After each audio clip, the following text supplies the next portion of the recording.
Hi, SmartPak fans. I'm SmartPaker Sarah, and she's Dr. Lydia Gray, staff veterinarian and medical director at SmartPak, and we're back with another month of Ask the Vet questions.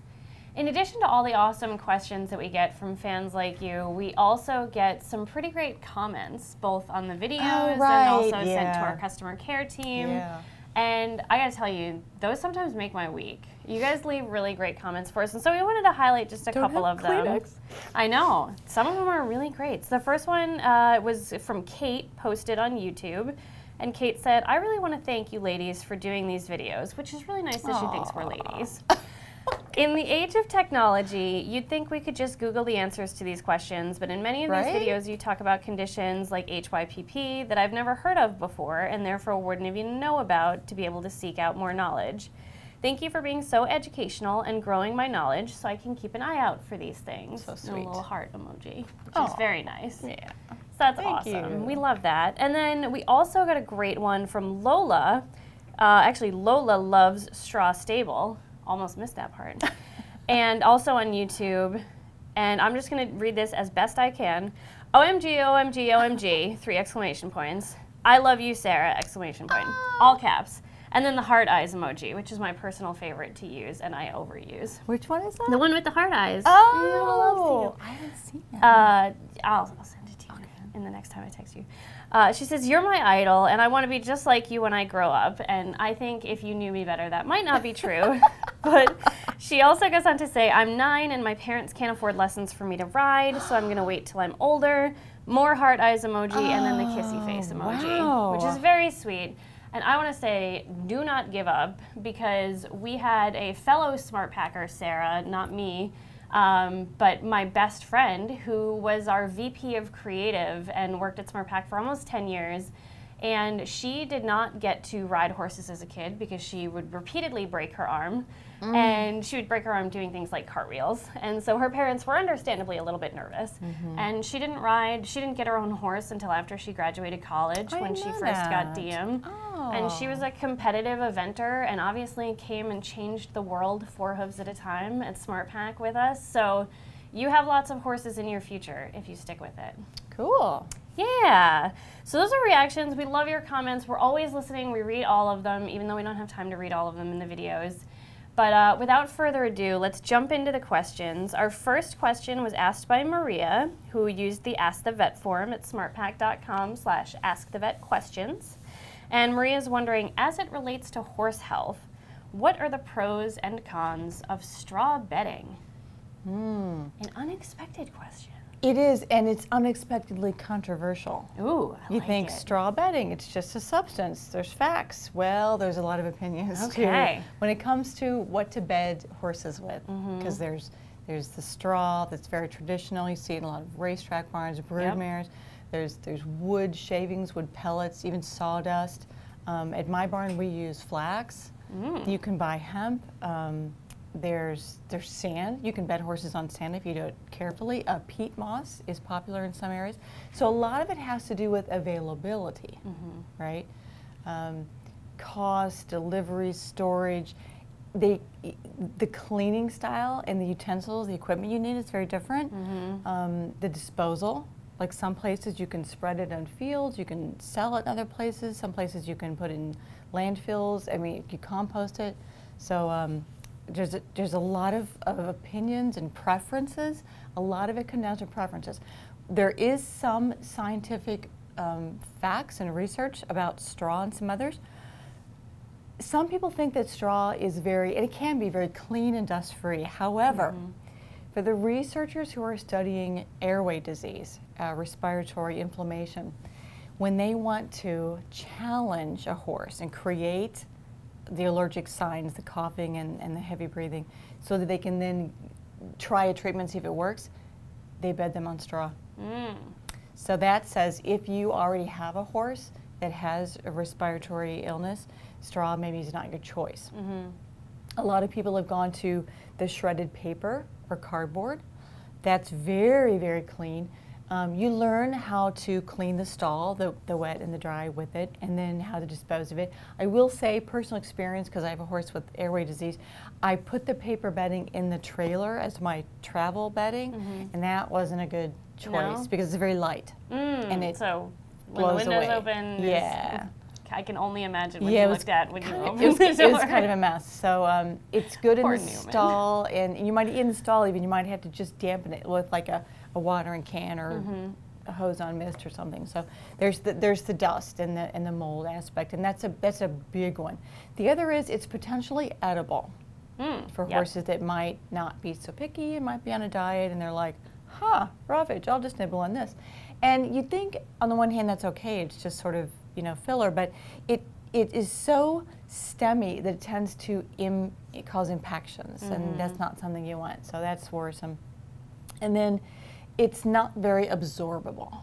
Straw is great for cushion and padding, but you have to bed super, super deep, and then you have to learn how to clean a super deep bedded stall. But still, the urine doesn't get absorbed by the straw. It travels down and is underneath it. So then if you have a nice mat or mattress, even of straw, they don't ever touch that urine, but you have to bed so deep for them not to get wet from it. So some people just can't deal with that issue of it in general, and they skip straw. But if it works for you, great. If it's not in your horse's best interest for medical reasons, there's lots of good alternatives. Awesome. One thing I want to call out from your answer, because I know it's important to you personally.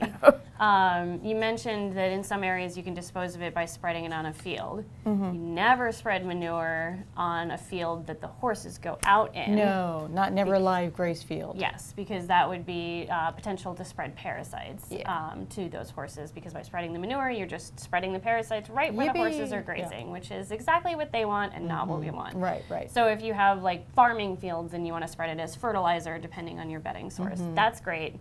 Never for grazing. Right. I didn't want you for bringing that up. I didn't want you to watch it later and be like, what have I done? Question 2. This is a name that I am not sure. Agnieszka. Very sorry, because I am certain that is wrong. On YouTube, when should one call the vet for the horse? And please do not say, in any situation when you are not sure. Ooh, I love that. Darn. Because that is almost all of the time and would become very expensive and bothersome to the vet. Aside from trauma, what are some obvious signals to do so? And this is a great question, because I think anyone really who looks is. at their horse is like, that seems minor, but could also be terrible. Should I call the vet? Right. And I looked at something last night for someone here who was like, is this something I should call the vet for? What should I do? And so I triaged it right there for her. I love being told what I can and can't say on an answer. So this is clearly someone who's watched before. All right. So I got this question a lot in my career, and I divided this up into 3 categories. And so situation 1 is the true emergencies, and the vet has to come out right now. So I'm just going to read the list so I don't leave anything off, because that would be bad. To me, anything dealing with the eye. So squinting, tearing, cloudy, those are all emergencies, because the eyes can go bad fast. If you're completely unable to bear weight on a limb or to stand, or you can't move at all, laminitis, which is a front feet, usually colic, neurologic signs, that's an emergency, profuse bleeding, clearly, full thickness skin lacerations, punctures or wounds actually near joints, because they might look insignificant, but they could be career and potentially life-threatening. Choke, which is not in people where they get something stuck in the airway, but it's something stuck in the esophagus, still a problem. Difficulty breathing, extremely high fevers, and those I would call like above 103. And then difficulty foaling, that's clearly an emergency. So those are the ones that you don't wait on, you don't worry about what time of day it is, or if your vet's going to be mad or whatever, but you just call. Can you explain how you can tell if something's full thickness on a skin laceration? If you can see the underlying structures, I guess. Generally, if there's flaps, I think they're full thickness. If you can see the complete edges of the skin.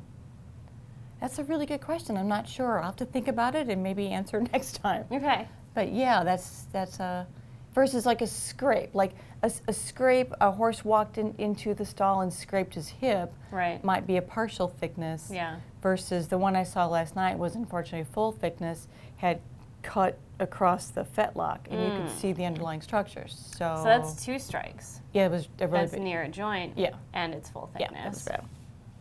And so that situation 1, always an emergency. Situation 2, it's an emergency, and the vet still needs to come out, but like that day. So these are drop everything. Doesn't matter what the vet's doing. They're on another call. They're on the phone. You drop it and you come out. The next category is, I need to see it. I need to see it today, but I don't have to drop everything. I can do it maybe at the end of the day or on lunch time. And 2 examples of that one would be like lameness, a serious lameness, a 3 or 4 out of 5, and not a 5 out of 5 like the top one, and then a hives, because you don't know if the hives is going to get worse or the same or better on its own. So may as well have the vet come out and prescribe something that makes the horse more comfortable. Because hives can get, I had a horse once that somebody put not just dilute iodine on, they meant to give an iodine bath for like rain rot or something. They used tincture of iodine all over the horse. And this horse was like somebody just, I mean, it was violent. Yeah. And that was an emergency. So, and then the last situation is you call your vet and you both agree that it's not serious, an emergency right now, and maybe you have the skills to manage it. So this is an example of those not full thickness wounds, so the partial thickness wounds, and also like a low grade fever, like it's 102 or it's 101. You're like, I think I'll just watch that because I haven't seen any respiratory signs yet, or I haven't seen any diarrhea, so maybe it's just a mild low grade fever, and in a day it'll be totally fine. The point of all these is, and this person is not going to like this answer, but I would always call the vet. And together, between the 2 of you, because you have to know your comfortableness, your ease at handling these, and your experience with horses and what equipment you have on hand, and then talking through the full and partial thickness wound, I think was really good. Call your vet, and between the 2 of you decide, do you need to come out right now, drop everything? Do you need to come out later today? Or maybe I just watch it and maybe you come out next week, or you don't come out at all because I can handle it. Those are the 3 situations. In a lot of instances, your vet will be able to ask you questions to help determine which of those criteria it is. Just in terms of the location of the injury and how deep it is, and they can give you things to look for or not look for and rule out that can help them decide, is this something that I need to interrupt my day for, or is this something that we can both decide we can deal with this later, we can keep an eye on it, we can monitor it and check in tomorrow. Yes. I will agree. I was a surgical vet tech for a few years, and I still call my vet with almost every concern I have, because that was the biggest thing that I learned at the clinic was if you try to manage it on your own, you often end up in more trouble and with a more expensive treatment on the other end. That's exactly right. Yeah. And don't think of your vet, don't think of it as an adversarial relationship. You know, they want you to call them. It's better for you and your horse if you call them. They're your best advocate. I mean, so I would talk to them. I call lots of vets all the time. It's true. I do too. Yeah. And I will say, it's not, the reaction is never like, oh, this person thinks that they might need a farm call. That sounds like a lot of money for me. Their reaction is usually like, oh boy, how am I going to fit this into my day? Let's see if this is really an emergency or not. So it's not like, oh good, the opportunity. No, and you're not to go to the barn. bothering them. Yeah. I mean, I get that question a lot, and it's just not, that's not how vets think at all. Yeah. I mean, they went to 4 years of school to talk about this kind of stuff. Oh.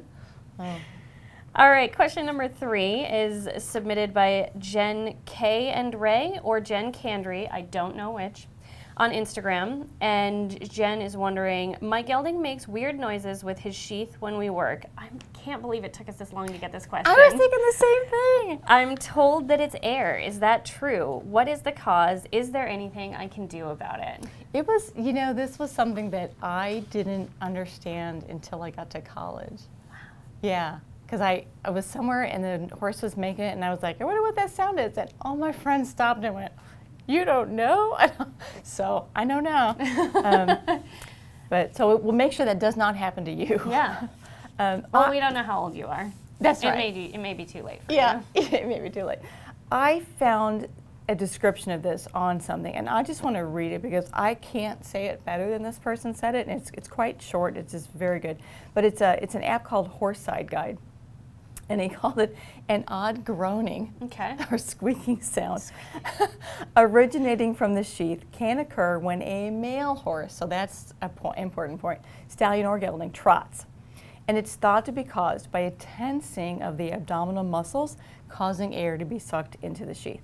It's especially noticeable at the extended or an animated trot, as pressure is created in the sheath with the stretching of the abdominal wall with the increased length of stride.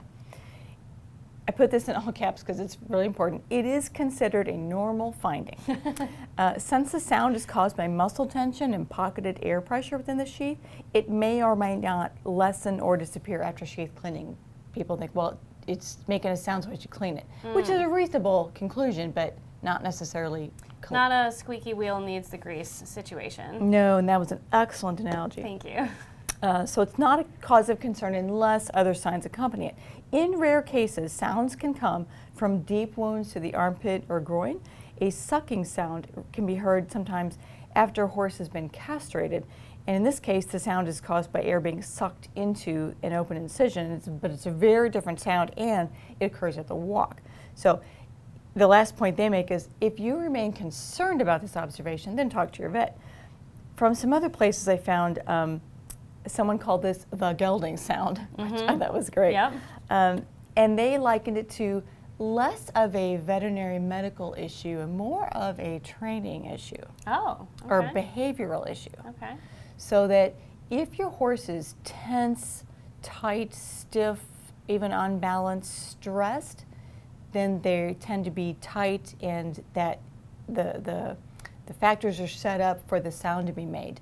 But if ridden correctly with a long stretched round top line, an engaged core, and sort of relaxed in the head, mentally, then the tension that causes that squeak or that groaning, it doesn't happen. Interesting. So might be a question that you want to pose to a trainer instead of a vet, or both, and see what they say. Yeah. Wow. So, all right. So there you have it. There we go. The gelding noise. The gelding noise. If I would have put money on episode 1, we got that question. Me too. Because that is a very common one. Or although at least I get it a lot. one. Yeah. Gosh. I get it a lot from non-riders. Mm-hmm. My husband was very disturbed the first time that he heard it. Question 4 was submitted by Emily on the Ask the Vet form, and Emily's wondering, I was wondering what you thought about using bone health supplements on a horse with navicular. Horse in question was first x-rayed in 2011, since then has had regular osphos and has stayed sound for normal work. Would a bone supplement help keep the horse sound as she gets older? Will one even help with a horse with navicular? This was a great question. Obviously, this person has done a lot of their homework, their research on navicular. We have answered a navicular question in general on this, so I would encourage you to look that one up because it delves more into the difference between navicular syndrome and navicular disease, and the diagnosing and treating and managing and farrier work and all that. I think it's important to say here today that navicular now, with our enhanced imaging modalities, it used to be thought of as just a degenerative bone disease.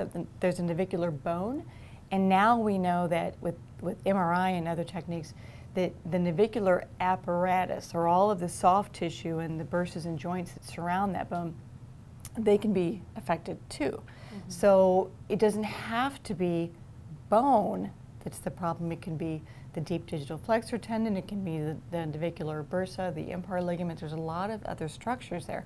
Which is why I think more people are starting to refer to it as caudal heel pain syndrome, because it just generally describes back of the heel is what we're dealing with. Yep. So in her case, it does sound like maybe they have either identified it as the bone itself, or at least it's working. She talks about the x-rays in 2011. And the osphos is working. Right. Yeah. And so it seems like they've identified and are monitoring bony changes. Yeah, so the osphos is a bisphosphonate, which is a bone, it keeps the bone from remodeling and turning over and the osteoclasts, which tear down bone. It slows down that process, and so the bone doesn't sort of dissolve or disintegrate away. In that case, I think a bone health supplement might be appropriate, because that's having those ingredients on board, if this process is really going on, might be beneficial, because there's a couple of things. The category of ingredients in bone health supplements are big macro minerals like calcium and phosphorus and magnesium that actually go into building the matrix of the bone, the mineralization phase of it. But then there's micro minerals and vitamins and other factors that are important in the actual construction of this scaffolding. You know, if you think of it, things like boron and silicon and strontium and manganese, copper, zinc. There's lots of little things that are important in the reactions and the actual building and construction of bone. So I think it's a great question to ask your veterinarian, because you're on a prescription medication and you have a diagnosed disease. That's a good question to ask your vet. I think it does make sense. Now, for the ones that are navicular syndrome, because of the soft tissue, it might not, because they probably wouldn't positively affect like a deep digital flexor tendon or an impar ligament or something. So. But there certainly are supplements that can help with soft tissue health and normal function. Yeah, so. And medications too. So you once you've diagnosed it and you know what the tissue is that's the problem, bone, joint, soft tissue, then you can go down the path of, well, what does that particular tissue need for support? Yeah.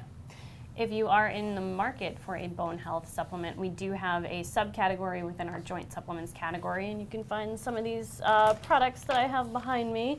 And you can always, of course, call our supplement experts for help, getting a list of options that you can then go over with your veterinarian, look at the ingredient lists, and figure out, is this going to be right for what we think the diagnosis and what your horse's situation is. Right, exactly.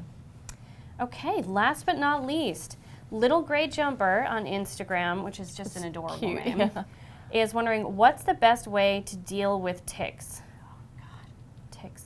It really is. It's that time of year. As summer is approaching, more and more riders are trail riding, and trails mean ticks. I always find them on my horse, and I'm not sure about proper removal. How should we treat the wound after pulling the tick out? Any good prevention tactics? My horse gets nasty swollen bites. Any SmartPak supplements or products to help? Fun fact, when I was looking this up, because where I live, I don't have a lot of ticks, so I had to look some stuff. I used to. This feels like bragging. I used to. Ticks have been around for 100 million years, and they think that they probably preyed on the dinosaurs. So T-Rex was walking around with his little arms, and he couldn't get ticks because he couldn't. Can you imagine how much grosser Jurassic Park would have been? With ticks. It's just confining. You're like, wait, stop, I have to pick a tick off. Dino DNA. Yeah. Oh. Anyway, ticks, let's talk about, I guess, prevention first, and then we'll get to removal and all that. So prevention is the first step, ideally. Yeah, that's the ideal thing, because ticks can pass along a variety of really bad diseases, Lyme disease and anaplasmosis, and there's some other ones, but they all depend on the part of the country. And also, the kind of tick you're dealing with, it ranges in different parts of the country. And in general, though, they like the same habitat. They like a shady, out of the sun, a little bit damp, nice humidity, sort of a brushy overgrowth kind of area. Like a trail. Like a trail. Like exactly like a trail. Yeah. They like trees. They don't like open pastures or just of grass. Yeah. So the first thing is manage your habitat. And if you're riding on the trail, I mean, you know, that's something different. But at home, don't pasture your horses in wooded areas. Maybe temporary fencing to keep them out of the brush. You might have to use a pesticide, like a perimeter spray that's safe for everything, every kind of creature you've got, people, kids, dogs, horses, whatever. Keep the property clear of brush and overgrowth and lawn trimmings and that sort of thing, because places where ticks would live and breed and all that stuff. The second thing is, then I think this is the trail trail appropriate part is the products. So when you're picking a product that is to repel ticks, use something that says ticks on the label. Then the best product, it appears, if you don't go with a natural product, is a permethrin. Permethrin looks like, I mean, it has the best evidence that it repels ticks. So, and if you go to like the CDC or the NIH website for human tips, because it's also very important that you don't get ticks, they'll tell you to spray your clothes down outside with a permethrin-based product. Spraying your clothes down, and also you can spray your horse's boots down. If you can go really heavy on things like your horse's boots and your shoes, is a good way for you to kind of avoid having to douse yourself or your horse in permethrin, because obviously some of those things can be a pro and a con. And they tell you concentrate, because the ticks aren't like flying, they don't have wings, they're not jumping. What they're doing is, it's really cool. They have 8 legs, right?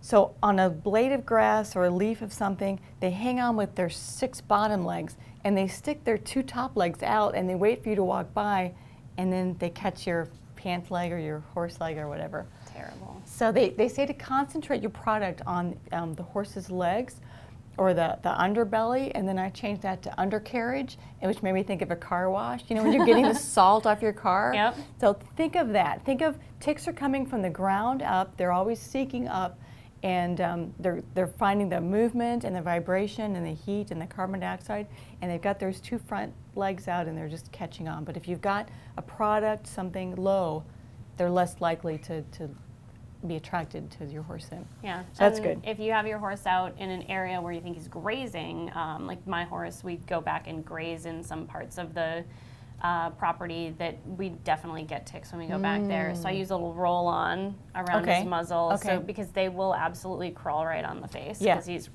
in there. And so once they do crawl on, the places they prefer, that have not much hair, so thin hair, and also thin skin.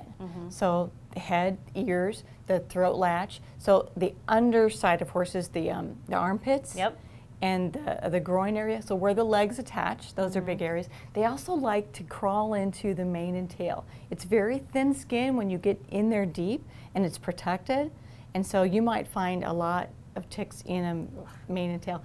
And the best way to find them, because now we're on the tick check portion of the program, is not looking so much, because it might be the same color as your horse, but it's getting your fingers and nails in there and like feeling, which sounds a little gross, but you gotta do it. All right, so now we're on the removal portion. Let's say you find one. There's a lot of old wives' tales out there about what to do. I just heard 5 minutes ago. Not from me. Not from her. Put dish soap on it with a cotton ball and smother them. We need like a buzzer. I've heard put something hot on them, anywhere from the heat hot up a butter knife. I've heard like light a match and let it burn out and then put that on him. Even a cigarette butt. No, none of those things. Don't twist them. Don't crush them. Nope. Just take a device, tweezers. We sell this thing called Tick Ease, which has 2 different ends for ease, and just grab onto them as near the head you can, and slowly and firmly and steadily and quietly and calmly, no need to panic, just pull straight out. When you've got them out, you don't have to then cut them or crush them or burn them or do anything. Just have a little jar of rubbing alcohol and put them in it. And then if it gets full, throw it away or dispose of it properly. It's nothing that you have to get excited about. Or one really good thing is you want to do your tick checks every day and after every ride. So if your horse is exposed to a place where ticks are gonna climb on, then do your tick check. And it takes about 36 hours or a full day and a half for an attached tick to begin releasing the bacteria or the protozoa or whatever disease he has in him or her, I think, into the body. So when they're crawling, nothing has happened. And even when they've just attached, nothing has happened. So no, you don't have to hurry. Just pull them out and dispose of them quietly. Now, I remember back when I was a kid, and my horse had lots of ticks, that they do form, there's a local reaction around the bite. and they can ooze and crust and drain some serum. So you may have to do a little cleanup, and in some cases even like a hot pack for like an abscess, because it's painful and it gets big. And some horses have a really strong response. And I kind of wonder why that was, and I did read that tick saliva has agents in it to help it get its meal. I'm trying to think of a way to say that that's not really, So they have some anticoagulants in their saliva. They have histamine. They have all sorts of substances that are designed to make tissue angry, and they do a good job of it. So maybe the first time you remove a tick and you see that reaction, ask your vet what would be the best thing to clean it up with and to put on there, because again, there's lots of old wives' tales. And then you just know when you remove a tick, just do that every time. So it's not a really big deal. And the reason you don't want to do any of the old wives' tales to get the ticks off is because that can actually do more harm than good. Because before you remove the tick, they can do things like regurgitate back into the bite. You're making them angry. Yes. Angry ticks are not good ticks. No. You do not want to deal with an angry tick. No. I know when we talked about the products, we talked about the permethrin, which you can use, on the spot and as you go. But we do also have a product back there, EquiSpot. Yeah, we have a couple of spot-on products. These have really good reviews as far as their tick control. Like people say, I used to always have lots of ticks, and then I use these products, and I don't have ticks anymore. These work differently than sprays and roll-ons. Yes, so for sure. They're about 14 days that you put them on and don't do anything and then reapply in 14 days. It's important not to mix and match your products, so don't do both. If you think you need both, talk to your vet first and show them the products you're using, because there can be some interaction between the agents in these products and the agents in sprays and roll-ons. So you don't use everything. Pick one and that's what you use. Yeah. All right, terrific. So those were all of the questions that we had this time. Thank you guys, as always, for submitting such fabulous questions. I learned something. I learned something every time. You learned the dish soap old wives' tales. So yeah, and I got to talk about dinosaurs. So that was pretty awesome. Always a good time. So keep the questions coming. You can submit your questions on YouTube, Facebook, Instagram, Twitter, the form at smartpak.com/askthevetquestions. And when you use your questions out there on social media, be sure to use the hashtag AskTheVetVideo so that we can keep track of all of those great questions. And anything that's received before June 1st will be eligible for the July episode. So you guys can get those in. And then, of course, you'll be able to vote on YouTube, Twitter, or our blog. So keep an eye out for that, because voting your question to the top is how you get answered in the video and how you get a SmartPak the gelding gift card. Sound answered. That's true. Somebody had to ask it eventually. And somebody had to vote. If your question was answered in this or previous videos, you can email us at CustomerCare@smartpak.com to claim your gift card. And as always, don't forget to subscribe so that you can see when the polling goes out for the next video. And of course, thanks for watching and have a great ride.